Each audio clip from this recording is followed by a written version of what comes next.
twongeye kubaha ikaze nanone ku isengesho ribohora official, abakunzi b'uyu muyoboro kandi mukunda ibyo ducisha hano kuri iki gicaniro cy'isengesho ribohora official, mwese turabashuje amahoro y'Imana abe muri mwe ndetse n'ubuntu buturuka ku Mana yaremye ijuru n'isi bube kuri wowe mu izina rya Yesu.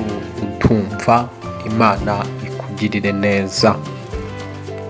Tuje kuganira ijambo ry'Imana ariyaciyeho hafi iminsi 4 nta mwanya tubona cyangwa se 5, ariko Imana uyu munsi irabitubashishije, nihabwe icyubahiro. Reka dufate umwanya wo gusenga mbere yo kugira icyo tuvuga. Imana dushyize ku mutima, hanyuma tuze tuganire. Data muremye ijuru n'isi, Imana yohereza ijambo ryayo mu isi rigakora ibikomeye kandi rigakora ibitangaza. Wowe Mana waremye ibiriho biremesheje ijambo ryawe, ibyo tubonesha amaso yacu byose bikaba byararemwe n'ijambo ryawe. Tuje imbere y'amaso yawe Uwiteka aya masaha, turagusaba kugira ngo ubuntu bwawe ubwohereze kuri twebwe, ubuntu bwawe ubwohereze kuri uyu muntu mwami uje hano ku isengesho ribohora official, mu izina rya Yesu uwo wagiriye ubuntu kugira ngo abashe kumva ijambo ryawe. Ndasaba kugira ngo ubuntu bwawe bumuzeho, ndasaba kugira ngo ubuntu bwawe bumubeho, nanjye ndasaba kugira ngo ubuntu bwawe bunganze mu izina rya Yesu. Reka imbaraga z'umwuka wera zambare ngewe, imbaraga z'umwuka wera zambare ijwi, zambare akanwa kanjye, zambare isura yanjye, zambare ngewe wese mu izina rya Yesu. Ntaba ari njye ahubwo imbaraga z'umwuka wera zikora akazi zikoresheje nge. Mu mbaraga z'umwuka wera ndahamagara imbaraga z'umwuka wera kugira ngo zambare uri kunyumva, kugira ngo mwami unyumva wese yungukire mu ijambo ryawe Uwiteka wohereje mu izina rya Yesu Kristo, ntaze gusubira uko yaje ameze mu izina rya Yesu. Asoze mwami umaze kumuhindura undi muntu kandi umaze kumwindiza mu bwiza bwawe mu izina rya Yesu risumba amazina yose, amen. Imana y'amahoro ikugirire neza. Duheruka kutuganira ku ngaruka zo kuba umunyamubiri. Twabonye ukuntu umunyamubiri ashobora gukoreshwa n'imyuka y'abarozi. Wowe ukaba utari umurozi, umuntu ashobora kuba rwose atari umurozi, adakomoka no mu miryango y'abarozi, ariko bitewe n'uko ameze mu mwuka n'uko ahagaze n'intege nke afite muri we, abarozi bakomeye b'abatware bo mu bwami bw'umwijima bakamufata bakamukoresha mu gice cyahariya cya Satani. Mu bwami bw'umwijima hari abantu Satani aba yarahaye ubutware, kuyobora, gutegeka, ariko bategekesha imizimu cyangwa imyuka mibi. Kuko umurozi ahava akagera, iyo adakorana n'amajini abakorana n'imizimu. Hari igihe usanga umurozi abakorana n'imyuka y'abakurambere biwe bapfuye, akorana n'imizimu nyine yahakomoka n'ahaturuka, ari byo biremwa akorana nabyo. Noneho rero sasa ibyo ari byo bimuha ubutware bwo gukora ibyo akora. Hakaba ababa bafite amajini bakorana n'imbaraga z'amajini. Twababwiye ko amajini ari buryo n'amashitani, nayo ubwayo ari imyuka mibi y'amashitani, ariko aba ahantu hose haba hari imihango n'imigenzo ya cyarabu. Amashitani y'aho hantu rero, ku hantu haba imigenzo ya cyarabu yose, nuvuga ngo haba hari ubwoko bw'amashitani bwitwa amajini. So nukuvuga ngo rero hari igihe rero usanga umurozi aba akorana n'amajini, igini ari ryo rimuha ubwo bushobozi bwo gukora ibyo akora. So mu isi y'umwuka rero uwo murozi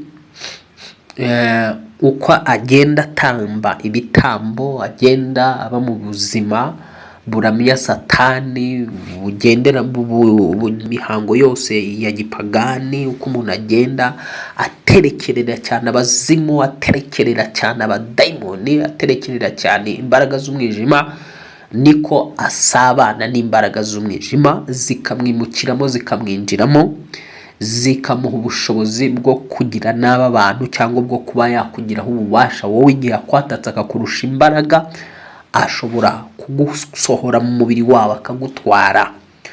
Rero ushobora kuba ugaragara mu buryo bw'umubiri ko uhari, ariko mu by'ukuri udahari, baragutwaye, ari umubiri wawe uhari gusa, wowe w'imbere. Twasobanuye ko umuntu ari umwuka w'ubugingo uri mu mubiri. So umwuka rero niwo uroga, ntabwo ari umubiri uroga. Umurozi buriya mu kuroga kwe ntabwo ari umubiri uroga, haroga we w'umwuka. Nuvuga ngo mu yandi magambo, we w'umwuka umurozi kiba kimwambaye, aba yambaye imyuka mibi. Imyuka mibi iba yaraje ikamwambara, ikamwuzura igamije kumukoresha ibikorwa bibi by'ubugome bwa Satani. Hari umuntu ushobora kuzura imyuka mibi ikinjira mu mubiri we no mu buzima bwe, itamukoresha, ahubwo we imubabaza, imutoteza, imugirira nabi. Uriya rero uba ugirirwa nabi n'imyuka mibi, urugero ikaba yarimukiye mu muntu, ikagenda ikamuhetamisha, ikagenda ikamumugaza. Nuvuga ngo iriya myuka iba tubona itera ubumuga, uba wayohereje, akayohera umuntu cyangwa akayituma ku muntu kumwinjiramo, ntabwo uriya we ushobora kumukoresha, ahubwo imuturamo igamije kumutoteza no kumubabaza. Ariko mu isi y'umwuka uriya muntu hari imigisha yiwe aba aranyazwe.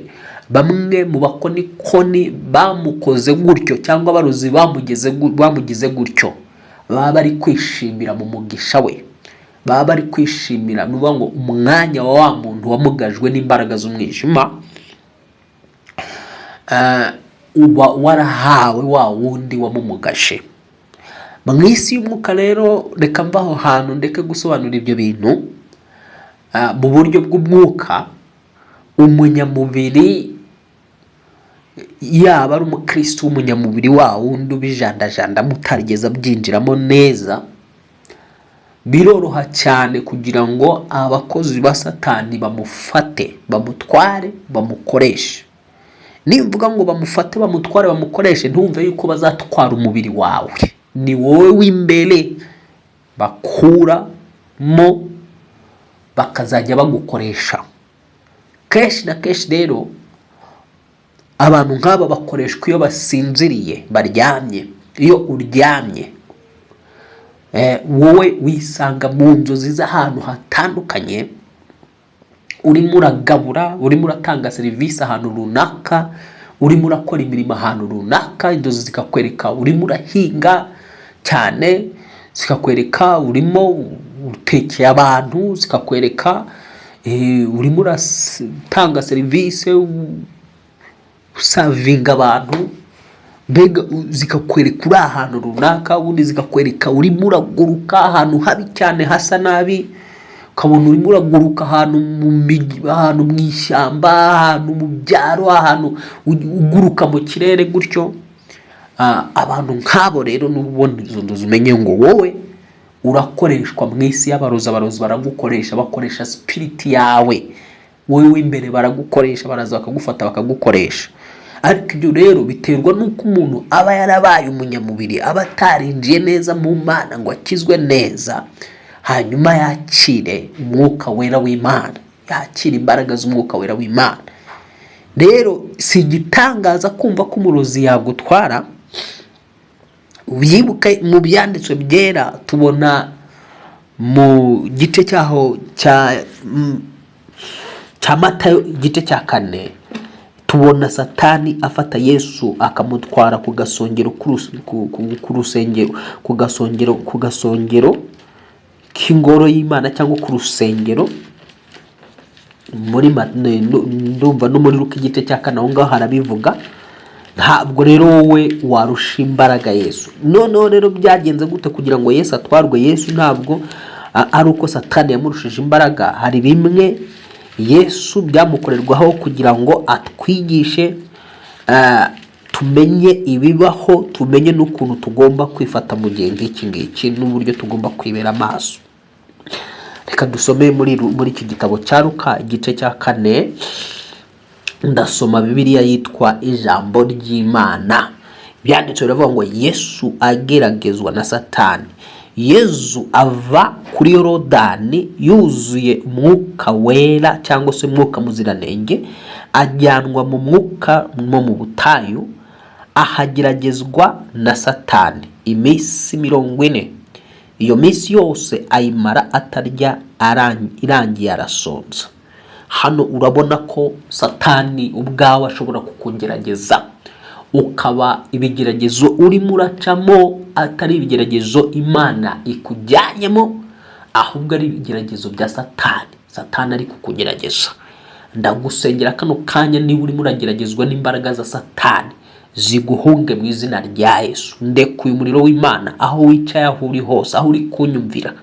Niba uri mu kigeragezo cy'abadayimoni bagushizemo, Satani yagushizemo, kwa jina la Yesu, yewe Satani, rekura uyu muntu wajyanye mu bigeragezo. Ndatura ngo murekure, ndagutegetse mu izina rya Yesu, murekure uyu muntu asohoke mu bigeragezo byose wamutanitsemo mu izina rya Yesu. Amina. Hano rero turabona iminsi yose 40 Satani agerageza Yesu. Bivuga rero ko nawe ushobora kwisanga mu kigeragezo cya Satani atari kigeragezo cy'Imana. Ngo Satani niko kumubwira ati, niba uri umwana w'Imana tegeka iribuye rihinduke umugati. Yesu aramusubiza ati, handitswe ngo umuntu ntatungwa n'ibyo kurya gusa. Umva rero wowe utungwa n'ibyo kurya gusa. Umunyamubiri atungwa n'ibiryo gusa. Witwa ko ari umunyamubiri watungwa n'ibiryo. Itariki ya mbere kugeza ku itariki ya nyuma y'ukwezi cyangwa se y'umwaka abatungwa n'ibiryo. Kuko umunyamubiri ahava akagera yita ku by'umubiri gusa, ntajya abasha kwita ku by'umwuka we umurimo. Iyo tuvuga umwuka we ni wowe nyine, roho yawe, wowe nyiri roho nyine, wowe mwuka, wowe uri kunyumva. Nuvuga ngo wita ku mubiri wawe, ukaba ari ugaburira, ukawuha ibiryo bishoboka byose n'ibyo kunywa bishoboka byose, ariko ntiwibuke ko umwuka, wowe umwuka nawe ukeneye kurya, hari ibigomba kugutunga. Umuntu w'umwuka rero atungwa n'ijambo ry'Imana, agatungwa no gusenga.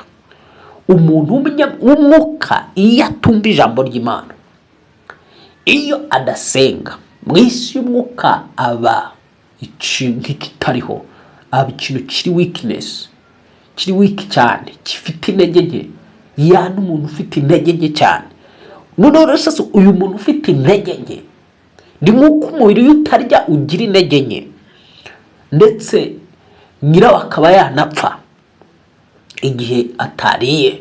Niko n'umuntu w'umwuka iyo atumva ijambo ngo anasenge, igihe kiragera agapfa, cyangwa se akabaho ari umuntu w'umunyantege nke. None mu isi y'umwuka rero, kuko wowe w'imbere uri umunyantege nke, byoroha cyane umurozi kuza kugutwara, kugukura mu mubiri wawe akakujyana, akagukoresha imirimo yifuza imuzanira inyungu, ituma ubwami bw'umwijima ikuzimu bamuhemba, ituma ikuzimu bamubwira ati wow, wakoze akazi keza, tuguhaye promotion, tukongereye imbaraga, tukongereye amahirwe n'iterambere. Ariko ayo mahirwe byose n'iterambere biba byanyazwe ba bandi bafite intege nke mu buryo bw'umwuka, cyangwa bataramenya ibibaho mu isi y'umwuka, bitiranya ibibaho. Hano rero reka dukomeze. Ngo Yesu aramusubiza ati, handitswe ngo umuntu natungwa n'ibyo kurya gusa. nuko Satani amujyana ahirengeye, maze mu kanya kangana n'urwara amwereka ibihugu byose byo ku isi. Aramubwira ati ndaguha ubushobozi bwose kuri biriya bihugu n'icyubahiro cyabyo byose, kuko ari jye wabihawe, nkaba mbigabira uwo nshatse. Nakubwiye ko ndi gusoma Bibiliya yitwa ijambo ry'Imana, urumva kwisobanura neza.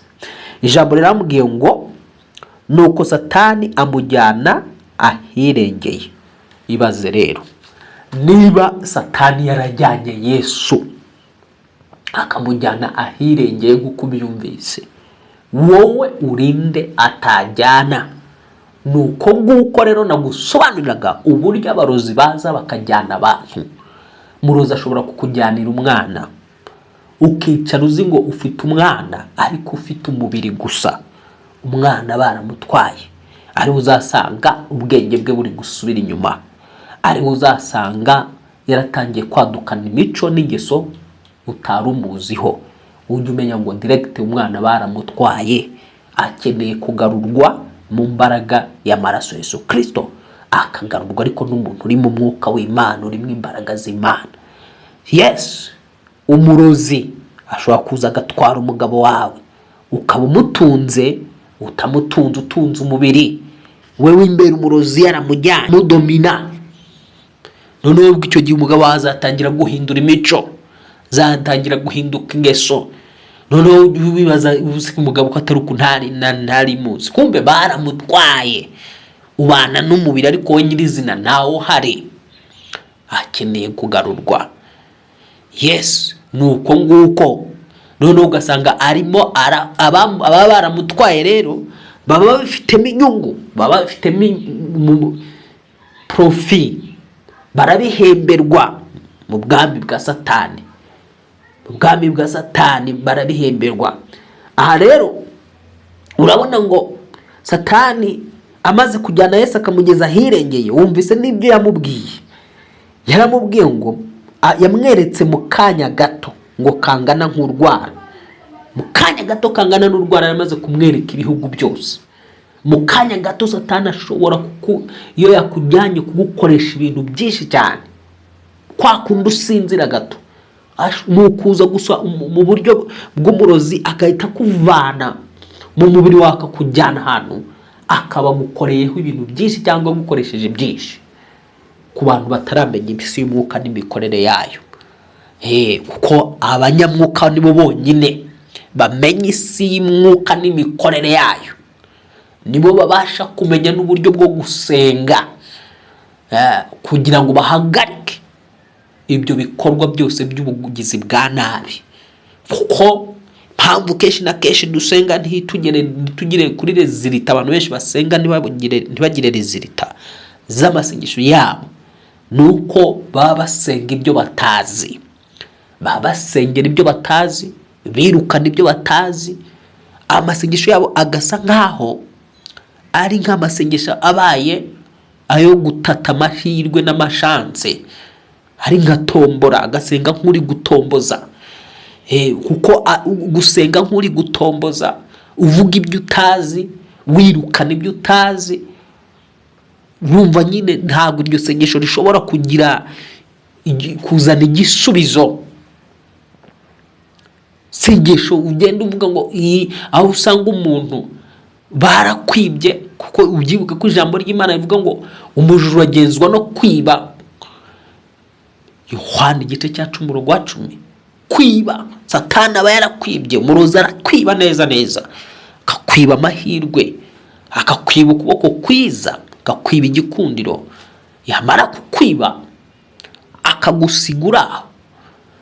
Rero ariko biba byatewe n'ibintu bibiri by'ingenzi: kuba uwibwe ari umunyamubiri udasobanukiwe iby'umwuka, cyo ni icyambere. Icya kabiri, kuba ari umunyantege nke muri we,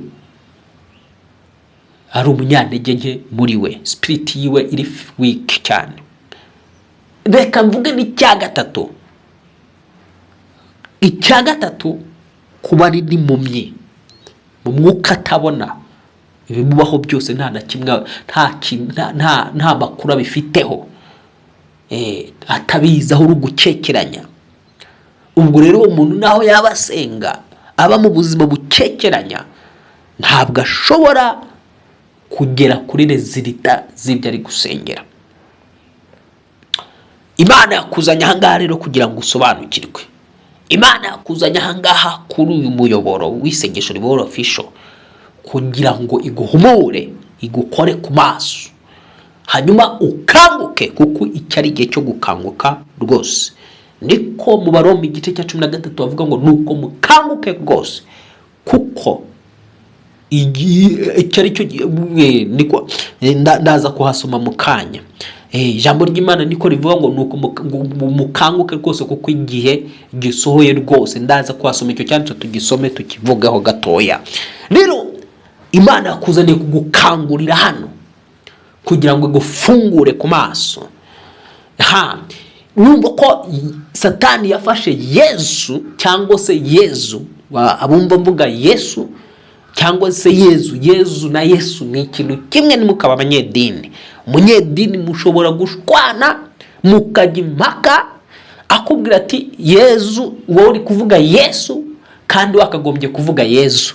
Undi nawe akaza akavuga ati wakagombye kuvuga Yezu, ntiwakagombye kuvuga Yesu. Ugasanga bapfuye icyo kintu, kandi Yezu na Yesu ni kimwe, ni izina rimwe.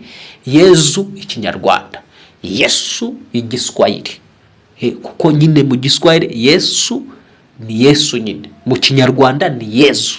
Noneho rero sasa tuvuye aho ngaho, uyu Yesu bamweretse ibihugu byose ngo mu kanya gato, byakozwe mu kanya gato. Satani yari amaze kumwereka ibihugu byose. Noneho umva ikintu yamubwiye, ngo amwereka ibihugu byose byo ku isi, aramubwira ati ndaguha ubushobozi bwose kuri biriya bihugu n'icyubahiro. Hano urabona ko Satani ashobora gutanga ubushobozi. Ntabwo nidusoma neza uraza kubona ko Yesu atigeze amuhakanya.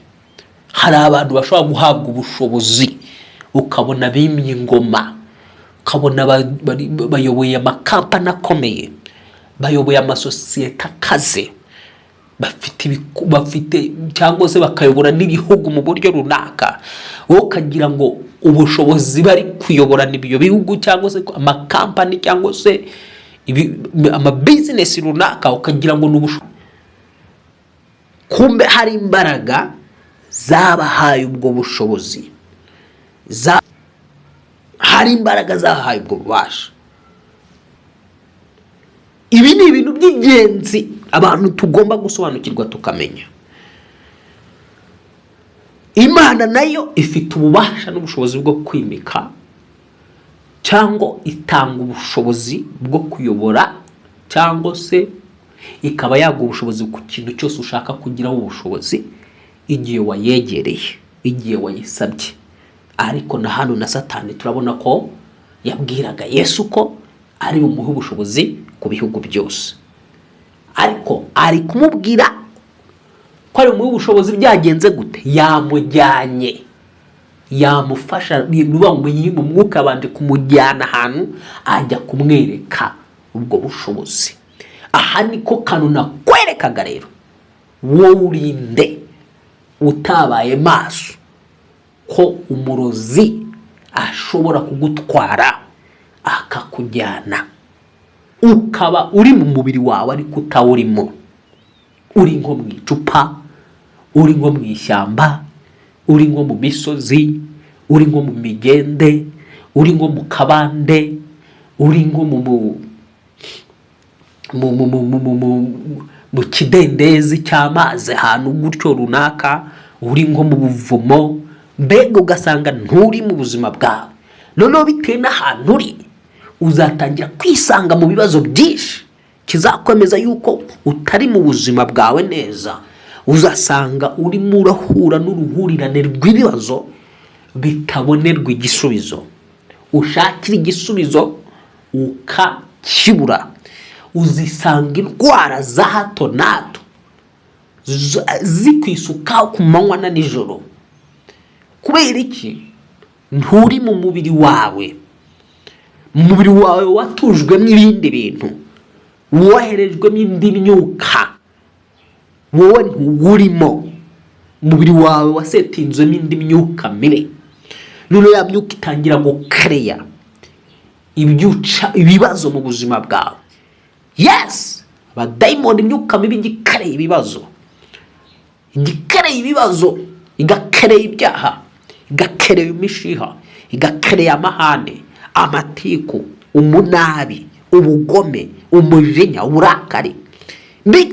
Umuntu ukagira ngo uburakari afite n'ubwiwe, kumbe subwe n'ubw'imyuka imurimo. Ubusambanyi buri mu muntu ukagira ngo nubwe, kumbe subwe n'ubw'umudayimoni umurimo. Umushi w'umuntu agira, abantu umuntu agira ukagira ngo naye, kumbe saye naye imyuka yakereye imurimo, myuka mibi bamuteretsemo kuko we bamwimuye muri we, mu mubiri we, ajyanwa ahandi hantu. Ugasanga inyatsi ufite si zawe, ibibazo ufite ubuntu bw'Imana bukubohore kano kanya mu izina rya Yesu, kandi bukimara kukubohora buhite buguhindura umunyamwuka mu mbaraga z'umwuka wera. Nongeye kwatura kugira ngo ubuntu bw'Imana bukuzeho, imbaraga z'Imana zikuzeho, zigukure mu maboko y'ugufite mu izina rya Yesu. Petese kiriya horiya ndatura kano kanya uwari waragutwaye wese, uwo wari uri mu maboko yiwe, akorekure mu izina rya Yesu Kristo. Ukugiraho ububasha bwo kukusohora, akakujyana hanze y'umubiri wawe, akakujyana aho gukoreraho ubugome, aho akuroga, aho akuzirika, aho agukonekita n'imbaraga zigutoteza n'imyuka mibi. Uyu muntu nakurekure mu mbaraga z'umwuka wera. Ndasenze kugira ngo Uwiteka ohereza marayika wawe ufite ubutware, ohereza marayika wawe ufite inkota, ateme akubita cabako abari baratwaye no muntu, abari barafashe no muntu mu izina rya Yesu Kristo. Uyu muntu awazirikiye, uyu muntu awaboheye, iminyururu imuriho icike mu izina rya Yesu Kristo, ikatike mu izina rya Yesu Kristo. Agaruke mu buzima bwe, agaruke mu mibereho ye mu izina rya Yesu Kristo. Uwambuye urugo rwe, uwambuye umugabo we, uwambuye umugore we, mu izina rya Yesu Kristo. Ibyo yambuye garukire mu izina rya Yesu Kristo, bimugarukire mu izina rya Yesu Kristo, bimugarukire mu izina rya Yesu Kristo. Uwo bamaze gushiramo imyuka mibi kabiri mu mubiri we, aka kanya kabagendana n'imyuka iri mu mubiri we, ikereye imico mibi, ikereye ingeso mibi. Iyo myuka ikuvemo kwa jina la Yesu. Ndategetse kuvemo kwa jina la Yesu Kristo watsinda urupfu n'ikuzimu. Ndategetse kuvemo mu izina rya Yesu Kristo. Ndi intorezo y'Uwiteka umwami Imana irwanisha, ndi intwaro z'intambara y'Uwiteka. Ni kuri njye Uwiteka cagaguza amahanga n'ibihugu, ni kuri njye warimburisha amahanga n'ibihugu, ni kuri njye wacagagura ifarashi n'igenderaho, ni kuri njye wacagaguza katika jina la Yesu igare ry'intambara n'uryicayemo kwa jina la Yesu. Ndatura ngo ibintu byose byakwatakaga bicagagurike kwa jina la Yesu, bicagagurike kwa jina la Yesu. Imbaraga z'Imana zigukoreho, imbaraga z'Imana zikugereho kano kanya kwa jina la Yesu Kristo. Imbaraga z'Imana zinjire mu mubiri wawe, zisore ibiri mu mubiri wawe kano kanya mu izina rya Yesu Kristo, zisore ibiri mu ngingo za mu izina rya Yesu Kristo. Ndavugana niyo myuka iri mu ngingo zawe, ibyo bigendagenda mu maguru yawe, ibyo bigendagenda mu nda yawe, birekure iyo nda mu izina rya Yesu Kristo, birekure ayo maguru mu izina rya Yesu Kristo. Yemwe myuka mimwe va muri ayo maguru kwa jina la Yesu. Ndasengera umuntu ufite ikibazo cy'ibirenge n'amaguru, imbaraga z'Imana zikore ku maguru ye, imbaraga z'Imana zikore ku birenge bye mu izina rya Yesu Kristo. Ndarekura imbaraga z'Imana kuri inda, ibyo biborogera mu nda, bisirikira mu nda, bikuvemo iyo myuka mibi, bive mu nda yawe mu izina rya Yesu Kristo. Iyo ngiyo bamaze kuguporogramamo, iyo bagusetinzemo, sohoka muri inda kwa jina la Yesu. Ndavugana n'imyuka yose iri mu bitugu, ibyo bintu wumva mu bitugu byawe ndabitegeka gusohoka mu bitugu byawe, ndabitegeka gusohoka muri ibi bitugu. Mwa myuka mwimwe muranyumva, muve muri bitugu kwa jina la Yesu Kristo. Mwambara mw'izumwijima, mufata uno mutwe w'uyu muntu mumuteza umutwe udakira, umutwe w'uruhande rumwe, umutwe w'uruhande rumwe. Ndagutwika, soka muri uyu mutwe, rekura izi nyama, rekura uyu mutwe w'uyu muntu kwa jina la Yesu watsinze urupfu n'ikuzimu. Ndavugana n'izo imbaraga zigenda mu rubavu rw'uyu muntu, rekura urwo rubavu, soka muri urubavu kwa jina la Yesu Kristo. Ndategeka izi imbaraga, ndategeka imyuka yose yoherejwe muri ubuzima bw'uyu muntu, itoteza ubuzima bw'uyu muntu, ikereye ibibazo bidafite igisubizo. Ndakuvuma imwe mwa myuka mimwe, muve muri ubuzima bw'uyu muntu kwa jina. Murekure uyu muntu agaruke mu buzima bwe, murekure uyu mugabo agaruke mu buzima bwe kwa jina. Mwabarozi, murekure uyu mugobwa agaruke mu buzima bwe, murekure uno mudamu kwa jina la Yesu Kristo, murekure imibereho ye fire kwa jina la Yesu. Ndatura ngo murekure imibereho y'uyu muntu, ihabwe amahoro n'umugisha, ihabwe kugubwa neza, ihabwe gutekana. Tese kiriya horia mw'izina rya Yesu Kristo. Uyu muntu nagaruke mu maraso ye, nagaruke mu nyama z'umubiri we, uwatwawe amaraso, maraso yiwe agatwarwa n'abarozi, agatwarwa n'abana b'umwijima. Ndatura kugira ngo aya maraso y'umuntu agaruke mu izina rya Yesu Kristo, kandi agaruke ari mazima. Ndagaruza amaraso yawe, wewe wandujwe, bana b'umwijima bakagutwara amaraso bakakuzanira yanduye kwa jina la Yesu. Ndatura ngo maraso yawe akugarukire mu izina rya Yesu Kristo, wongere guhabwa amaraso mazima, imbaraga z'umwuka wera. Habwa isura nzima, uyu wibwa isura, ndabohoza isura ye nyimugarurira kwa jina. Reka isura yawe ikugarukire, mu maso hawe haze kwa jina. Imbaraga zaguhumanyije mu maso zicindwe kwa damu ya Yesu Kristo. Tesekiria horia, ninashusha damu ya Yesu Kristo, ninaachilia damu ya Yesu Kristo juu ya uso wako. Uso wako utakaswe, sura yako itakaswe, muonekano wako utakaswe kwa jina la Yesu Kristo. Ungaye kwa mamlaka ya damu ya Yesu Kristo. Urakoze mwuka wera, urakoze kuwejeje isura y'uyu muntu kandi ukabugaruye mu maso he mu izina rya Yesu Kristo. Reka rero izo imbaraga zose zari zaratwaye no muntu zivumwe ntizizagaruka ukundi mu buzima bwe, ni mu izina rya Yesu Kristo iryo twahaye gukirizwamo, kandi natuye ko aba bantu bakize bakaba babohowe n'amaraso ya Yesu Kristo. Amen, amen, amen, amen.